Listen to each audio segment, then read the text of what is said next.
একটা মধ্যবিত্ত পরিবারের ছেলে আমি। ছোটবেলায় অনেক কিছু চাইতাম, নতুন জামা, দামি মোবাইল, বন্ধুদের মতো শখের জিনিস। কিন্তু সব ইচ্ছা পূরণ হতো না। তখন বুঝতাম না, শুধু অভিমান করতাম। একদিন রাতে দেখলাম বাবা কাজ থেকে ফিরেছে। ভেজা শার্টটা খুলতেই বুঝলাম ওটা বৃষ্টির পানি নয়, ওটা ছিল বাবার ঘাম। সেদিন প্রথম বুঝেছিলাম, বাবার টাকা না থাকলে জীবনের প্রতিটা স্বপ্নের দাম নিজের ঘাম দিয়ে দিতে হয়। মধ্যবিত্ত পরিবারের ছেলেমেয়েরা জানে, ইচ্ছা থাকলেই সবকিছু পাওয়া যায় না। কিছু স্বপ্ন টাকার অভাবে নীরবেই হারিয়ে যায়। আর একটা কথা, সূর্যের তাপ আর বাবার রাগ সহ্য করতে শেখো।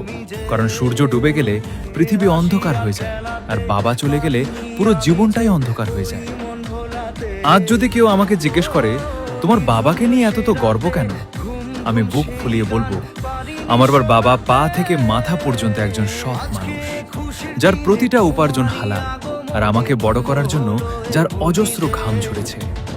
সেই ঘামের ঋণ সারা জীবন চেষ্টা করেও আমি কোনোদিন শোধ করতে পারবো না। বাবা মামে ভালোবাসার আরেক নাম, যা আমরা অনেক সময় দেরিতে বুঝি।